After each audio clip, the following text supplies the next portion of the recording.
fácil, viu? Tá não, tá não. É bem difícil, mas faz parte, né? São os ossos do ofício. É verdade. Pastora, eu vou explicar para o pessoal. Tem bastante gente já entrando, tem gente entrando ainda, na verdade. Mas assim, para quem tá, vou mandar aqui essa live para algumas pessoas, para o pessoal entrar, avisar o pessoal que a gente está já online, para ver quem consegue já entrando. Só um momentinho. Pronto. Enfim, a gente vai deixar a live salva. E assim, a minha expectativa é que a senhora possa compartilhar conosco é, algo que eu recebi muito lá naquela aula da Escola de Líderes, que foi a explanação que a senhora trouxe sobre Mateus 24. E assim, foi muito forte naquele dia. Naquele dia, abriu os meus olhos, meu entendimento sobre o fim dos tempos foi totalmente aberto. É como se as escamas dos meus olhos ali, e era um assunto assim, por exemplo, que eu já tinha uma familiaridade com relação à escatologia, porque a gente estuda, tem duas formas de estudar, tem a forma intelectual, né? Aquela forma que você vai ali, não sei o que é isso, o que é aquilo, e tem a revelação sobre esse assunto. E naquele dia a senhora trouxe a revelação desse assunto, e para mim, assim, foi extraordinário. E eu queria muito que a senhora compartilhasse com quem está aqui hoje um pouco. Eu tenho certeza que quem receber, quem assistir essa live vai ser muito edificado, porque é um assunto para esse tempo que nós estamos vivendo, ainda mais, né? Então, você colocou lá no, na chamada escatologia, né? É um temão, É, assim, né? É um é, pacote muito grande. Então, aí a sim, gente precisa delimitar algumas coisas para a gente não se perder, porque o tempo da live é bem curtinho. Na escola lá sim, da Graça, na escola de líderes da Graça, a gente teve quase a noite toda para trabalhar isso, e não deu conta ainda, porque o tempo foi pouco. Mas, sim, enfim, quando a gente fala de escatologia, é um bom e é um ramo da teologia sistemática, certo? Então, a teologia sistemática sistematiza o ensino a respeito do fim desse tema escatologia, do fim dos tempos, do juízo final, do julgamento, enfim. sim, Nós não vamos trabalhar esse pacote todo chamado escatologia, né? Isso é muito sim, importante. Nós vamos definir a nossa fala em Mateus 24. Acho que você já colocou certo, até aí fixado. Em sim, Mateus 24. E Mateus 24 também é o mundo, porque são vários, estou aqui com a minha Bíblia aberta, são vários textos. A gente diz assim no ramo exegético que são várias perícopes. Então, são várias perícopes com vários temas que dariam muitos dias para a gente discutir. Então, assim, a gente vai falar de Mateus 24 e eu quero fixar do versículo 1 até o 14, porque eu creio que pronto, dá essa live direitinho para a gente ver certo, algumas coisas que é importante para esse tempo. certo. Do 24, do 1 ao 14. Ao 14, é. É melhor a Pronto, gente fixar para a gente não se perder. vou fixar aqui para quem estiver acompanhando já ficar Isso, ligado. beleza. Pronto. E dentro de Mateus 24, do 1 ao 14, nós vamos seguir. Eu vou deixar de lado e eu peço para quem está ouvindo, deixe as questões das. Você falou aí da intelectualidade, né? A questão, a questão das brigas teológicas. Eu não vou entrar nesse ramo, eu sou mais bíblica, eu sou mais exegeta, então eu vou seguir o fluxo do texto. Porque eu Certo. entendo que as correntes teológicas elas são refutáveis. A palavra de Deus é irrefutável. Eu vou tossir de vez em quando porque a minha garganta tá zerada. Vai, pode seguir aí. Vocês me ajudem aí. Então, a palavra de Deus é irrefutável. Então, porque ela é irrefutável, eu prefiro seguir só com ela. Porque não é minha, é de Deus. É. É Amém, mais amém, seguro para mim. amém. Tá certo assim? Belezinha. Tá bom. Então, eu vou lendo o texto e a gente vai discutindo. Se surgirem perguntas, eu não sei como é que você vai ver aí, ou que você quer orientar o Certo. pessoal, que vai ter uma orientação Uhum. nesse sentido. Pronto. Gente, aqui tem uma caixinha de perguntas que dá para eu ver a pergunta antes. Então, se você mandar no comentário a pergunta, eu não vou poder responder. Agora, se você mandar aqui nessa interrogação que tem ao lado do aviãozinho aqui, eu consigo analisar e jogar aqui a pergunta para a pastora. Eu acho que vai dar da senhora ver também aí a pergunta, pastora. Do lado do comentário tem um negocinho, interrogação.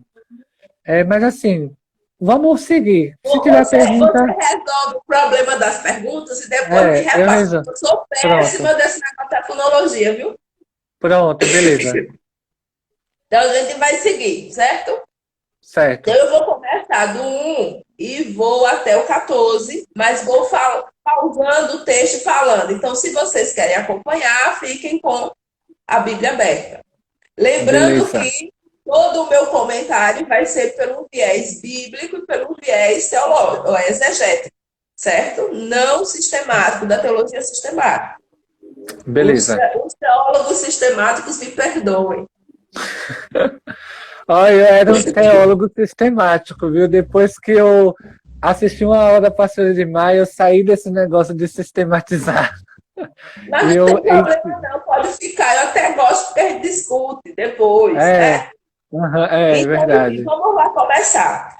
24, esse texto ele é importante quando a gente vai falar de fim, de vida de Cristo, porque é o primeiro que aparece no Novo Testamento. Então, aparece Uhum, aqui, vai aparecer em Marcos e em Lucas, que são os sinóticos. Então, eles aparecem também, embora em Marcos e em Lucas ele vai aparecer um pouco mais resumido. Então, uhum. aqui ele aparece de forma mais abrangente. Então, é muito importante quando a gente vai falar de fim, de vinda de Cristo, começar por aqui. Os detalhes são muito claros. E aí, o versículo 1 diz: E Jesus ia saindo do templo, vejam aí, templo, e aproximaram-se dele os seus discípulos para lhe mostrarem a estrutura do templo. Deixa eu localizar aqui. Esse templo é o templo de Jerusalém. É o templo que foi construído por Herodes. Eu vou falar bem devagar por causa da garganta. É o templo que, depois da destruição, já no Império Romano, Herodes constrói. E é o templo que depois vai ser destruído. Aí Jesus diz, responde para eles no versículo 2. E responde Jesus, vejam tudo isso. Eu digo a vocês que não ficará aqui pedra sobre pedra, que não seja derrubada. Isso acontece já 40 anos depois com Tito. Então, o general Tito invade Jerusalém e derruba o templo. Agora, o assombro dos discípulos é porque era uma construção gigantesca, grandiosa. É uma estrutura, porque aqui na live não dá para mostrar, eu tenho as imagens, mas é uma estrutura que tomava grande parte da cidade de Jerusalém. Sim. Então, aquela é uma construção que chama atenção. Então, os discípulos olham para aquilo e entendem que aquilo está ligado diretamente, aquela estrutura está ligada diretamente com o reino de Deus. E Jesus alinha. Jesus alinha e diz assim: olha, está vendo tudo isso aqui? É temporário. O reino de Deus é maior do que isso. Isso vai ser destruído. Isso não vai permanecer. Isso é muito importante, porque quando a gente fala de reino, e de fim e de volta de Cristo, a gente precisa se desligar das estruturas e do tempo cronológico. Porque o reino de Deus transpassa estruturas e transpassa tempo cronológico. O reino de Deus é eterno. Eita, Vocês glória. conseguem entender isso? Consegue ficar claro para você isso, Felipe? Sim. Pronto. Não sei se para os outros aí está ficando claro. Eles vão dando aí o feedback, porque fica bom. Como é uma É, conversa, um bate-papo, vai dando. Eu gosto que sim. as pessoas falem. E aí, Embora seja no, fora do espaço de tempo cronológico, mas o decorrer vai acontecer no tempo cronológico. Então fica uma dicotomia meio que é bem. é Como é que a senhora vê paradoxal. isso? É Paradoxal paradoxal. isso. Mas escute, é o que eu vou falar agora. O reino de Deus ele se instaura com Jesus Cristo, o Jesus Cristo histórico, Jesus Cristo encarnado, Jesus Cristo que chega. Então, o Sim, reino de Deus está entre vós. sim. Então, quando ele vem e está entre nós, também acontece, ali gira a chave do começo, do fim. É A coisa verdade. começa a contar assim no eterno e no temporal. É Porque Deus verdade. ele se revela no temporal, mas ele está além Isso, dele. Ele isso. usa o temporal a favor dele. Inclusive, ele diz aqui: isso aqui vai acabar. E aí, no versículo 3, aí veja o versículo 3. O texto bíblico é lindo porque ele tem movimento. O texto bíblico tem movimento, é lindo. Veja, eles começam em Jerusalém, no templo, versículo 1 e 2. No versículo 3, eles estão na onde? Digam aí para mim. No 3 ele já está no Monte das Oliveiras. Uau, no Monte das Oliveiras. Já não estão mais no templo. A distância do templo para o Monte das Oliveiras é 1.500 quilômetros. 1.500 quilômetros. Então, veja, eles andaram bastante com essa inquietação, com esse paradigma, essa pergunta, essa brasa que Jesus jogou queimando na cabeça. Depois de dar isso tudo, aí eles perguntam. Porque quando a gente lê, dá a ideia que ele perguntou, Jesus Logo em mostrou aqui, seguida. perguntaram imediatamente. E não foi. O texto mostra, tem um movimento geográfico, tem um distanciamento geográfico da primeira fala para a pergunta deles. Então, houve uma inquietação no coração dos corações desses discípulos. Como há uma inquietação no coração da igreja. Esse tempo. Então, nesse tempo, eu tenho visto muitas pessoas falando a respeito do fim, a respeito de tantas maluquices têm surgido, mas as pessoas não têm procurado no lugar correto. É Entende? verdade. Então, houve uma distância, houve um distanciamento, mas eles não conseguiram perguntar de imediato. Houve um espaço e fez o silêncio. E a pergunta ficou, mas eles não tiveram coragem. Quando eles param, e o texto do versículo 3 diz assim: e em particular, seus discípulos lhe perguntam: que sinal haverá da tua vinda e do fim do mundo? Duas coisas diferentes, a vinda e o fim do mundo. São eventos É que verdade. vai acontecer muita coisa. Sim, É? O que eu acho interessante em Jesus, não só nesse texto, mas em todo o evangelho, os evangelhos, todas as falas dele, é que Jesus nunca deixa uma conversa para depois, a não ser que ele tenha propósito nessa conversa para depois. Quando é se faz a verdade. pergunta, se tem a resposta. Ou a resposta é um silêncio, ou a resposta é imediata e direta, mas quem está envolvido entende por que aquela resposta daquela forma. Aqui ele responde, versículo 4. E Jesus respondeu e disse: como é que tem de vocês? Como é que está no de vocês depois do disse? No meu tem assim: acautelai-vos, é no 4, né? É, Acautelai-vos que ninguém vos engane. essa sua tradução está muito arrumadinha, né? Eu gosto da tradução que diz assim: tomem cuidado para ninguém enganar vocês. É isso que Jesus diz. Quando é que vai acontecer essas coisas? É a pergunta. A primeira coisa que Jesus diz é: tome cuidado para ninguém enganar vocês. Isso ele está dizendo em particular agora, somente para os discípulos. Então, quando ele diz isso, ele joga uma palavra aí importante que vai aparecer em todo o texto, não só aqui, mas em qualquer texto que fale do fim, aparece essa palavra, que é a palavra engano. Filipe, uma das grandes características do fim é o engano. Verdade. A gente está preocupado com as guerras, com as manifestações grandes, Políticas. cataclismas, as políticas, as Verdade. econômicas, mas uma das grandes características do fim é o engano. Ele diz: tomem cuidado para não serem enganados. Por quê? Porque vai acontecer e vai, na verdade, tem se levantado, né? Eu leio alguma coisa de história da igreja, não muito, mas leio por conta do ofício. Então, você nunca viu na história da igreja os últimos anos se levantarem tanta corrente teológica, tanta teologia.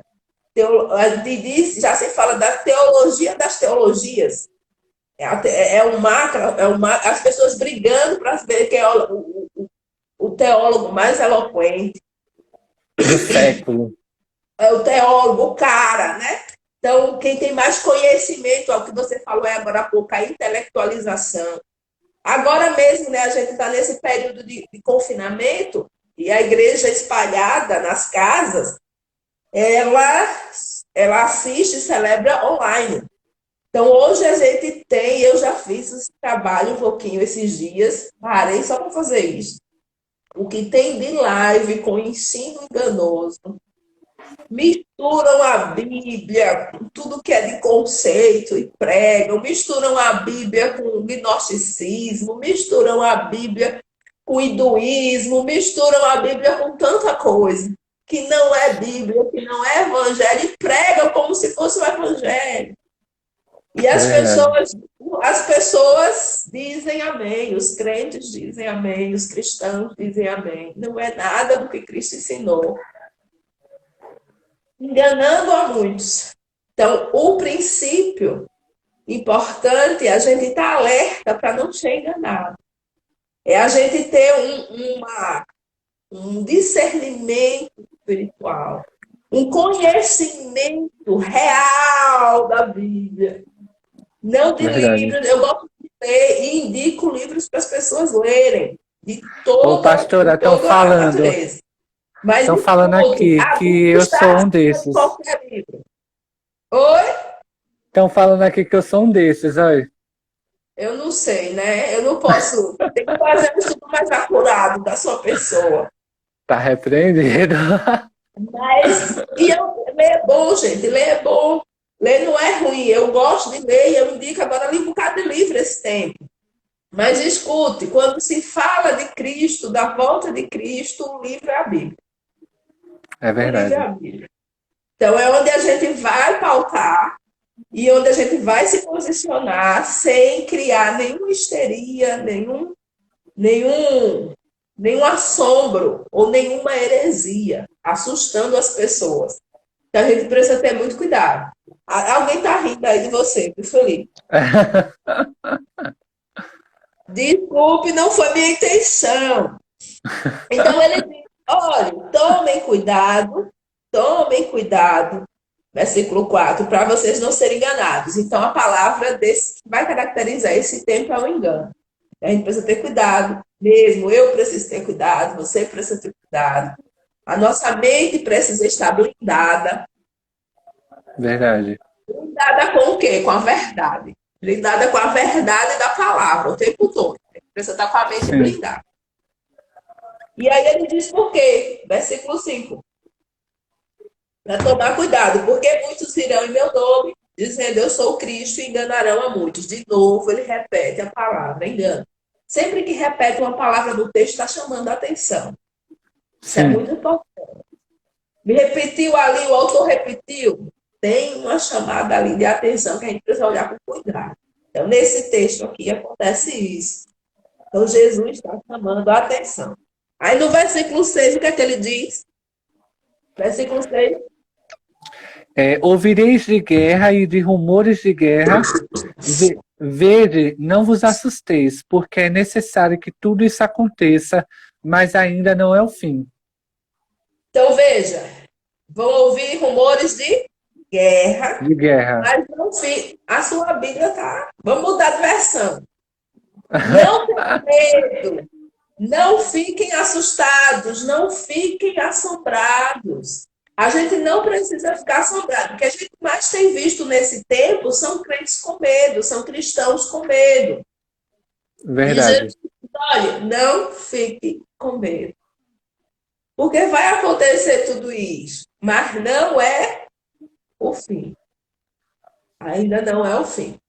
Quando ele diz aqui, não fique com medo, e é enfático no texto escrito na língua, é enfático, porque a ideia é que a gente, quando diz não fique com medo, a ideia é que ele está no controle.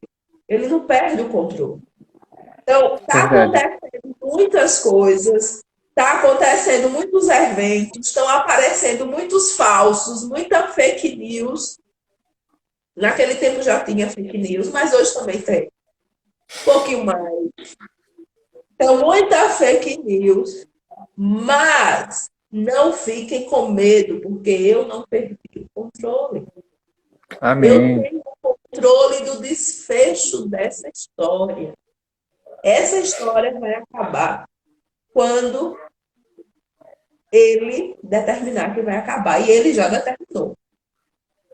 Ele controla o tempo eterno e ele controla o tempo cronológico. Ele controla os dois tempos. Ele controla os dois tempos. Então, não, por isso a gente não precisa ficar com medo. Não precisa se atemorizar e nem ficar assustado que nem um maluco correndo para tudo quanto é de lugar, procurando tudo quanto é de receita. Verdade.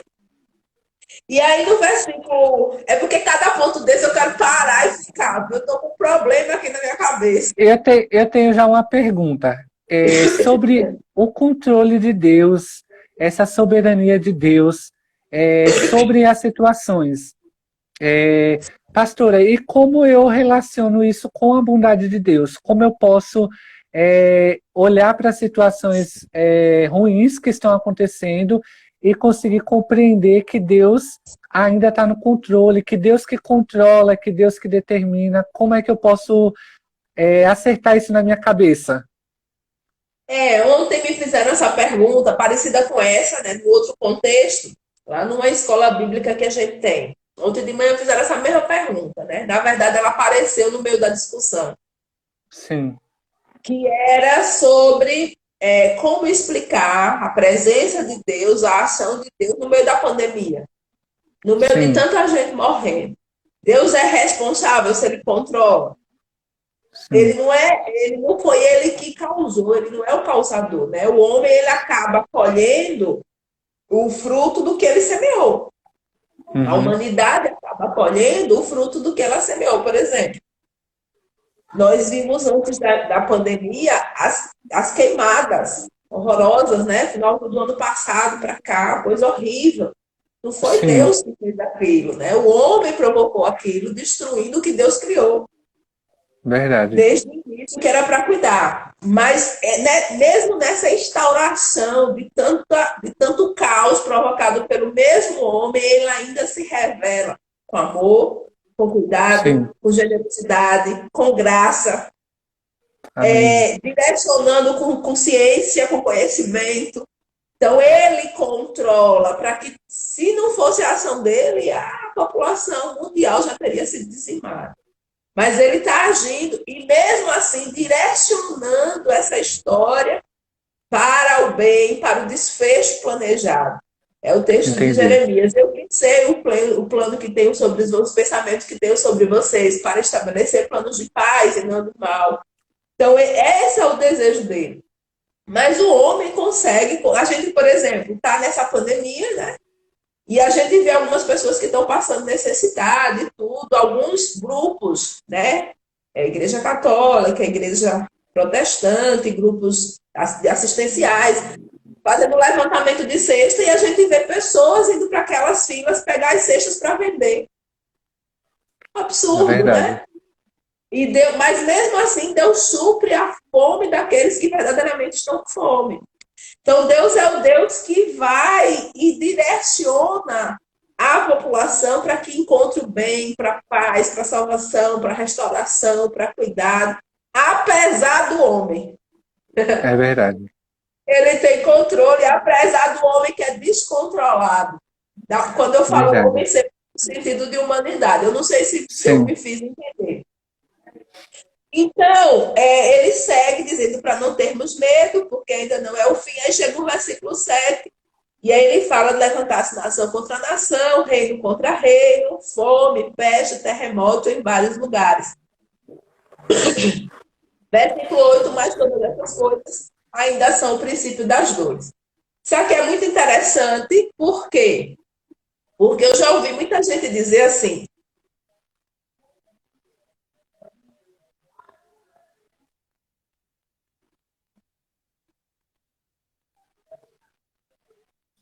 mas quando a gente vai fazer análise da história mundial, e eu vou colocar assim, nos últimos 70 anos, historicamente 70 anos é recente.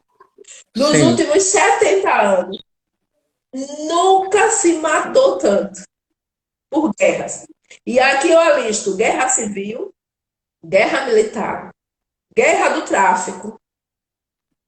A guerra tem dizimado a população. E agora a pandemia. Mas a gente. Aí tem algumas pessoas que falam: mas a gente já teve a cólera, já teve a febre amarela, já teve. Já.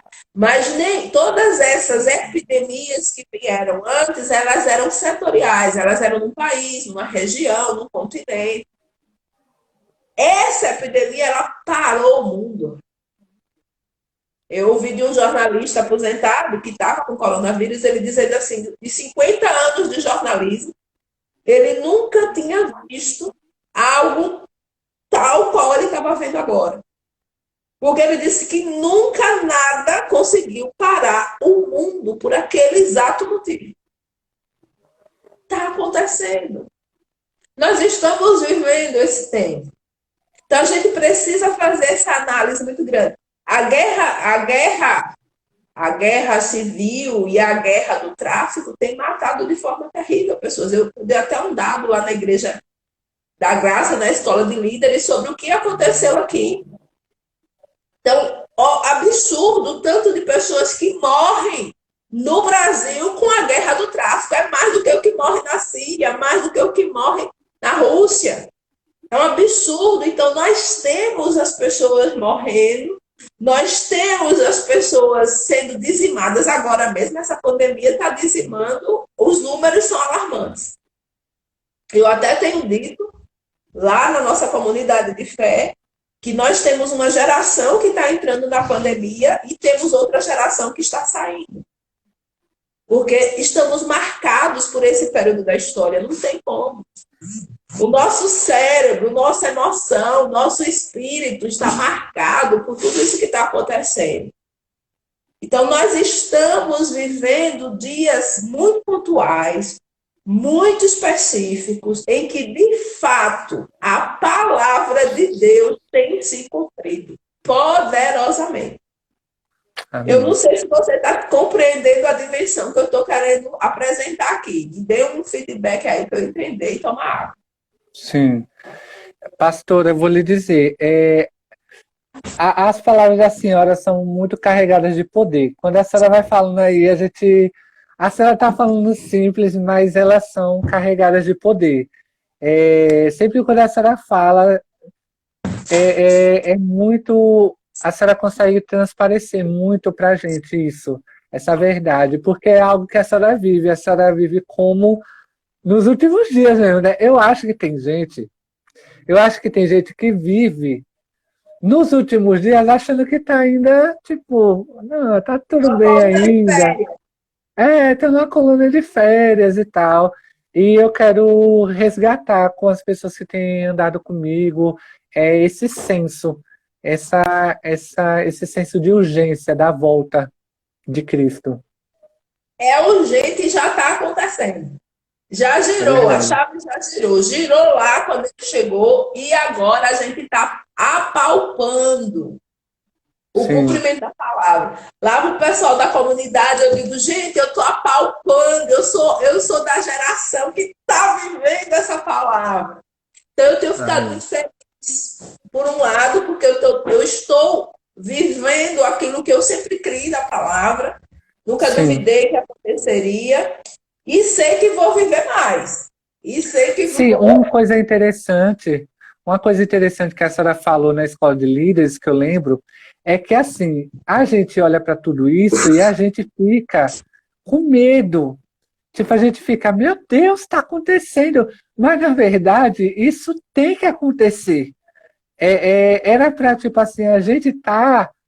Cara, isso tá acontecendo, entendeu? Tipo, não, ai meu Deus, está acontecendo. não tenham medo, não tenham medo, nós estamos voltando para casa. Essa é Amém, a amém. palavra. Nós estamos voltando para casa. Talvez essa seja a minha esperança pessoal, a minha esperança pessoal. Isso é muito particular meu. Eu vou para casa. A minha casa Amém. está chegando o dia de eu ir, eu creio muito nisso. Então, quando Jesus ele vai falar disso, ele vai falar disso, dessa realidade, dessas manifestações, revelações. Só que isso é muito real. Isso é muito concreto. Por isso que eu estou pontuando esses dados, porque eles são concretos. Não é algo fictício, não é algo que só acontece na minha cabeça, acontece no mundo, no planeta. Todos vêm, todos passam por essas situações, circunstâncias e essas manifestações. Então, Sim, isso é muito importante a gente pensar. E aí, no versículo 8 ele diz: epa, cuidado, mas não é o fim. É o princípio do fim. É o princípio das dores. Algumas versões têm princípio das dores, outra princípio de fim. Eu gosto da expressão princípio de fim. É o princípio do fim. E aí, Felipe, é outra questão que eu quero pontuar aqui com você. Existe o fim e existe o princípio do fim. sim, Esse texto específico que nós estamos lendo agora, até o 14, fala do princípio do fim. Não é o sim, fim. O fim é outra discussão e outras muitas lives. sim. Esse é só o princípio do fim. Então, todas essas coisas, eu costumo pensar como se fosse um preparo para a gente chegar lá. Sim, É o machado sendo afiado para a gente sim. chegar lá. É um saculejo assim que ele dá para dizer, igreja, acorde, que é real, que vai É, acontecer. quando a Bíblia usa essa expressão princípio das dores, eu me lembro muito como se fosse uma mulher grávida, que ela está tendo as Sim, contrações, né? Como se fossem perfeito. contrações para ter o filho. E o filho seria o fim. E as contrações, toda mulher, quando ela está grávida, ela sente essas contrações, essas dores, né? Perfeito, Eu, perfeito. eu gosto de sempre usar essa expressão, Trazer essa imagem. Está essa totalmente imagem. ligado ao texto. É bem isso, certo? E aí ele segue. Então vos hão de entregar para serem atormentados, matarão vocês, serão odiados de muita gente por causa do meu nome. Versículo 10. Muitos serão escandalizados, trairão vocês, aborrecerão uns aos outros. Muito importante isso aqui, sabe, Felipe? Isso aqui é uma Sim, coisa que eu, particularmente, por ser, por ter um posicionamento mais bíblico do que teológico, no sentido da sim, discussão, da vivência. Eu gosto de teologia, mas eu não sou teólogo sistemático. sim, Então, isso é muito importante a gente pensar, porque assim eu fico muito triste quando eu vejo as brigas religiosas, as confusões sim, religiosas. Tem um desenrolar bíblico acontecendo, eterno, grandioso, sobrenatural, e as pessoas estão brigando por.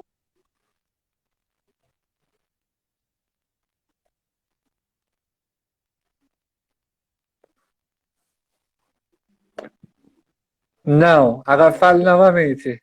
Deu uma travada aí, não foi? Foi. Você ouviu até a parte que eu disse que eu estou triste? Sim, que as pessoas elas estão preocupadas, Com brigas brigando. religiosas, Sim, questões com brigas teológicas, com brigas de correntes teológicas, quando na verdade nada disso é importante nesse tempo. sim, verdade. A gente tem uma guerra acontecendo, mas não é essa guerra teológica, é espiritual. Então a gente está perdendo o foco, perdendo o tempo, porque o texto aqui do versículo 9 e 10 ele vai falar de brigas internas. Vocês vão brigar entre si, vocês vão competir entre si. E a gente não precisa fazer isso, porque a gente faz parte do mesmo corpo. A gente faz parte do mesmo reino, cada um É verdade. servindo aquilo que foi chamado. A gente não precisa estar se degladiando por questões religiosas, por questões teológicas, pela soberba de mostrar que eu sei mais, conheço mais, e, enfim. Então, É são verdade. questões que vão aparecendo em que as pessoas estão se perdendo, entende? Então, eu vi agora muito, né, nesse tempo, analisando. A gente via um conceito de quem queria ficar mais famoso nas redes sociais, teologicamente falando, né? Então, meu Deus, não é isso. O reino de Deus não é sobre isso. Agora é hora da gente juntar força para ganhar mais. Mas as Sim, pessoas estão competindo, quem pode mais, quem chega mais, e aí compete os likes, as curtidas, os e lá vai, né? Reino de Deus não é isso. é verdade. E isso me deixa triste quando eu vejo esse tipo, muito triste. É uma coisa também muito particular, né? Eu fico muito triste. E Parece eu também a fico ideia e que o corpo está batendo no próprio corpo. Aí está se auto-flagelando com essas atitudes, entende? Quando, na verdade, esse tempo agora é para a gente focar e todo mundo junto caminhar para a mesma direção. é verdade. Entende? Verdade. Eu tava vendo um tempo, a senhora estava postando é, a senhora indo na casa de pessoas e a senhora Sim. conversando com elas da porta, elas dentro de casa e a senhora na porta. E aí eu me lembrei de um tempão atrás em que eu fazia isso, e que era esse evangelismo porta a porta, né? Que já É. não se quer, ninguém quer mais fazer isso, né? Ninguém quer mais ir na porta, olhar, mas assim, a competição na rede social hoje é o foco da galera. É isso, então estão brigando vocês com vocês, se aborrecendo uns com os outros. É uma competição, e aí Jesus diz: olha, o reino dividido não subsiste. Então é Verdade. muito complicado isso, e é um alerta para a gente que vive aqui, para a gente se Sim, pontuar na palavra, se firmar na palavra, focar na palavra, e entender e discernir esse tempo. Qual é a minha sim, posição nesse tempo, entende? sim. Eu tô sem relógio, esqueci o relógio, eu não sei. Quanto tempo falta para mim, mas deixa eu andar aqui, viu? Pode sim aí. E aí vem o onze, né? O versículo 11 diz assim: Sim. Tô tentando Oi, de ajeitar novo, aqui. você Não, tô tentando viu? ajeitar aqui. A gente, mas não caia não, viu? Pra gente não perder Não, tempo. Aí o versículo 11 diz assim, ó: E surgirão muitos falsos profetas e enganarão a muitos. sim. De novo, a palavra engano. Então Engano. você veja, nessa perícope a palavra engano aparece 3 vezes. Percebe? De novo, a ênfase, de novo, cuidado com o enganoso, cuidado com o enganoso. Parece que é, mas não é. Verdade.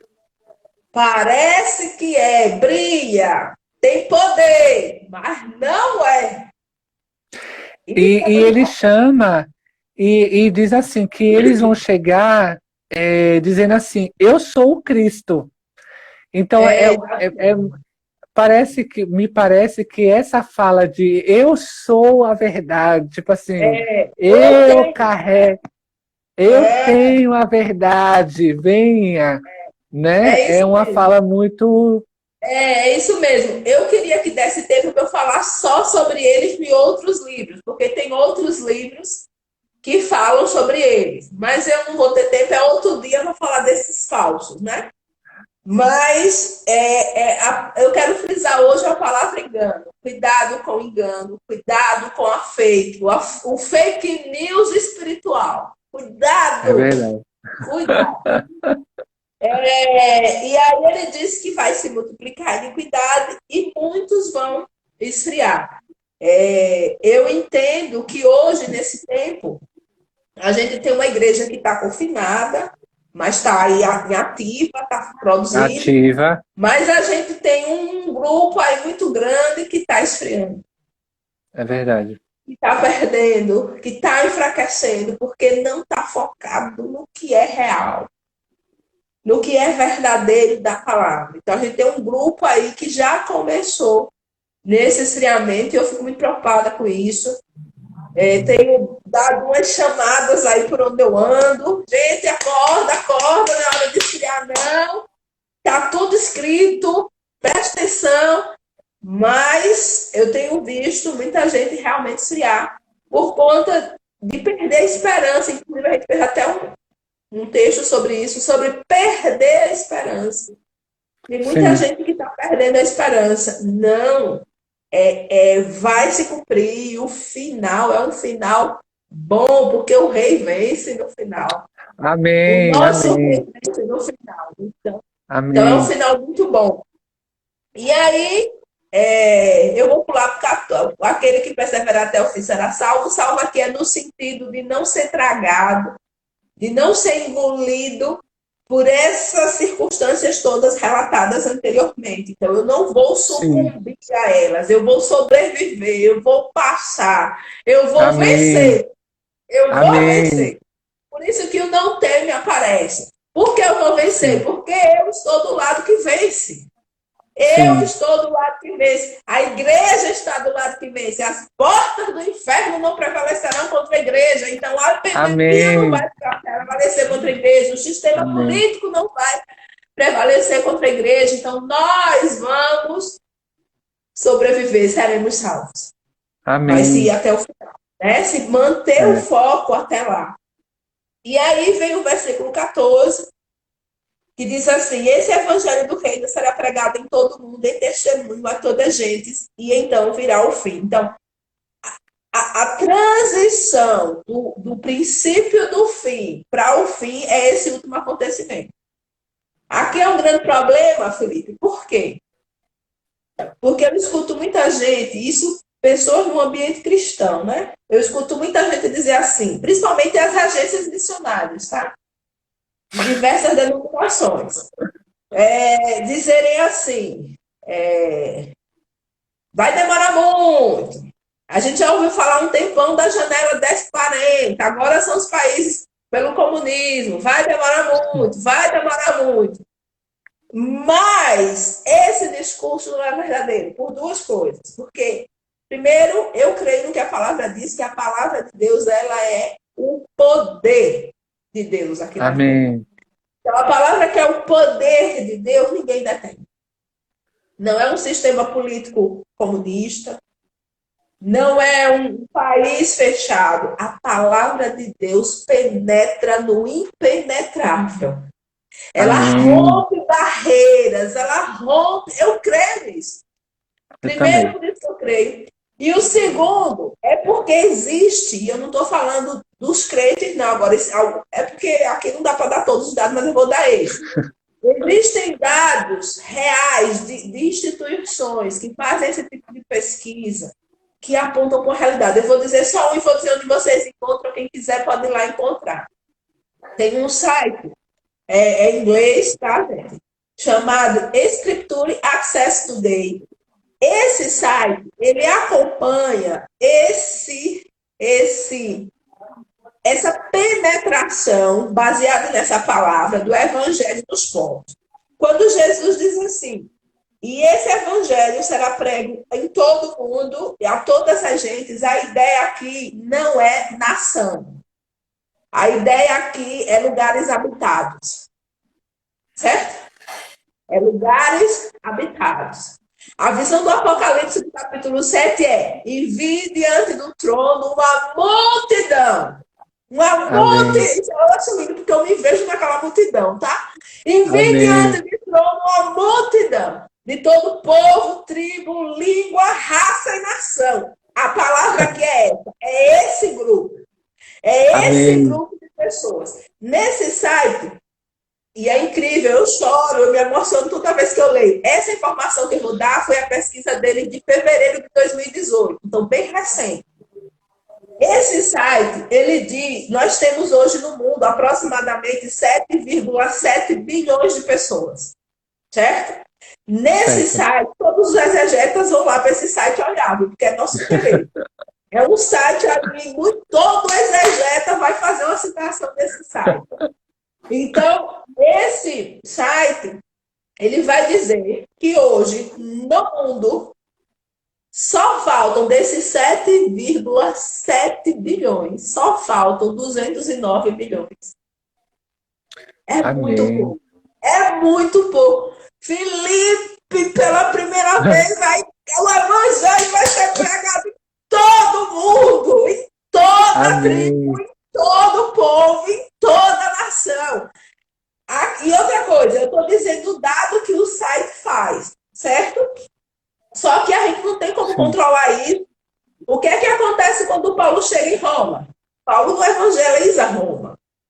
Paulo não funda Roma. Quando Paulo chegou em Roma, já tinha uma igreja em Roma. E de onde eram essas pessoas? Lá do Pentecostes. Sim. As pessoas que ouviram a palavra e, ó, sim. Se converteu alguém lá no Cazaquistão, passou para a família, um membro que foi para o Tajiquistão, já levou a palavra. A gente não tem como controlar, está muito perto, isso está acontecendo. Então, quando eu leio essas informações desse site, eu fico, como eu digo lá na paróquia, aleluiada. Porque eu vejo que é fantástico o que Deus está fazendo no mundo.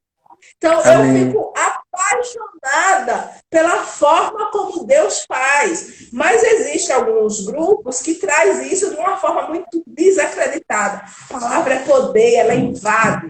A palavra é poder, ela está sendo disseminada. Há um tempo atrás, a gente eu ouvi isso em 2000, e eu não vou acertar agora, mas foi antes de 2018. Um missionário nosso que estava sendo mandado para o Cazaquistão. E quando ele chegou lá, ele foi para evangelizar. Só que quando ele chegou lá, as pessoas já conheciam Jesus. E ele ficou assustado, mas estava na escala do vilarejo que ele foi, é óbvio. Estava na escala de que aquele país não era alcançado. Mas ele ficou admirado, ele ficou sem entender. E aí ele soube que houve uma manifestação mesmo ali sobrenatural naquele povo. E eles viram claramente Jesus falando com eles e que ele só ia terminar a obra que Jesus já começou, explicando quem era aquele homem que apareceu para eles. Jesus penetra as culturas, Jesus penetra os países, Jesus quebra as barreiras e a palavra está sendo invadida de tal forma que a gente vai girar a chave por fim já. Eu estou pronta. Sim. Então, e uma coisa que eu estava estudando na questão da história da igreja é que muitas das vezes as pessoas acham... Meu celular aqui tá uma becinha, peraí, viu? Muita gente acha que na história da igreja, por exemplo, Paulo, ele que saía para evangelizar, só que, na verdade, um fator muito importante para a disseminação do evangelho na história da igreja, por exemplo, eram os comerciantes, os artesãos que saíam quando recebiam aquela palavra e iam e levavam essa palavra, atravessavam os comerciantes nas rotas marítimas, com embarcações e as estradas que eram feitas pelos próprios romanos, né? E assim, porque às vezes a gente pensa assim, nossa, um cara que, meu Deus, e foi. Só que houve também uma igreja que, ó, penetrou, né? E a gente não pode achar que, cara, o missionário fulano de tal, Reinhard Bonk, ele que está fazendo esse trabalho de evangelizar o mundo, mas não é só ele, é a igreja, não é uma pessoa, é a igreja, o corpo, né? É o corpo espalhado. Então, a Sim. palavra, ela está indo. Especificamente, esse versículo 14 está acontecendo agora e Amém. vai completar. Eita Está glória. pertinho, pertinho, falta pouco. Falta pouco. Amém. Muito pouco. E Eu já assim, quero abrir um parêntese aqui, que se tem alguém nessa live que ainda não entregou sua vida para Jesus, pode procurar Pastor Edmar, pode me procurar no direct, nós vamos te ajudar. Eu quero dizer para você que você precisa fazer parte dessa história. Cristo, ele morreu numa cruz para te salvar, e eu sei que se você... Oi, cara, vem para Jesus logo, vem logo, porque a gente está no fim. Se você está desviado, procura a pastora Edmar, me procura, nós vamos orar por você, nós queremos te ajudar, tá bom? Pronto, pastora, toca aí, então, já dei o recado. tá, assim eu termino essa parte que foi proposta e aí deixo com vocês. Pastora, eu quero dizer uma coisa para a senhora sobre a pregação do evangelho. Como a senhora vê, por exemplo, o alcance. Me fizeram uma pergunta esses dias e me falaram assim, Felipe, como é que nós vamos pregar o evangelho se nós estamos isolados dentro de casa? E aí eu peguei e falei para ele, pela internet. Aí ele falou bem assim, mas é indispensável a pregação do evangelho presencial. E aí eu queria saber da senhora, o que é que a senhora vê sobre isso? Sendo pregado o evangelho presencial pela internet, é válido, não é? Como é para A a senhora expressão, acha? a impressão do texto do versículo 14 é que o evangelho, essa palavra, ela será anunciada em Sim, todo lugar habitado, em todo sim, lugar que tiver, que essa palavra vai ser anunciada. Não sim, diz se vai ser presencial ou online. Só que é muito é, reducionista dizer que a palavra de Deus está presa. sim, Paulo estava preso por 3 anos. Depois ele ficou preso o resto da vida. E numa das cartas ele vai dizer: Eu estou preso, mas a palavra de Deus não. A palavra amém, de Deus não está algemada. E foi um período que ele mais alcançou pessoas, igrejas, e que o evangelho continuou crescendo poderosamente na Ásia e Europa. Então, não, a palavra de Deus ela não está presa, a palavra de Deus não está confinada. A palavra de Deus não está na quarentena, não está no isolamento social, ela não está. E uma outra coisa, é muito complicado você dizer que eu só prego só sobre a live, que eu estou em casa, mas você vai para a fila do supermercado, você é vai para a fila verdade. da farmácia, você tem gente na fila da unidade de saúde, você tem gente que está servindo em outros países, com os seus talentos, com as suas habilidades, com as suas formações. Então, você tem bilhões Uma de pessoas que igreja, estão espalhados de países para países. Então, gente da China que foi para a Europa, gente da Europa que vem para a América. Então, está espalhado, não tem mais barreira agora. Não tem mais amém, barreira agora. Então, mais do que nunca, a palavra está solta, ela está livre, sempre esteve, mas agora é o mundo, o tempo, ele está pronto para essa propagação de forma avassaladora. sim, Eu falo muito com muita propriedade. Então, você tem pessoas de forças armadas que está ali, que está aqui, de todos os setores. Não tem mais barreira. Não tem mais barreira.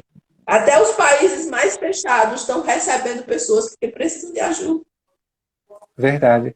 Pastora, E a deixa eu fazer uma palavra. pergunta, uma pergunta meio bíblica, de Tá. Bíblia. Eu queria saber sobre aquele texto que diz que Cristo, que a palavra se fez carne. É correto dizer que a palavra é Jesus? A palavra é Jesus. É o texto de João, né? É João Isso. Evangelho. Evangelho de João, capítulo 1. A expressão ali é que no princípio era Deus e o verbo era Deus, estava com Deus, no princípio era Deus. E aí lá no final ele diz, e ele se encarnou, e ele tomou a forma de homem. A palavra ali dá a ideia desse movimento, dessa dinâmica de que Deus é. Deus é o Deus que é palavra, porque ele se move, e no princípio era o caos, e no caos, Gênesis, e no caos disse Deus, haja luz. É o Deus que se Haja. move, que fala e que age. No caos ou sem ser no caos, ele está agindo.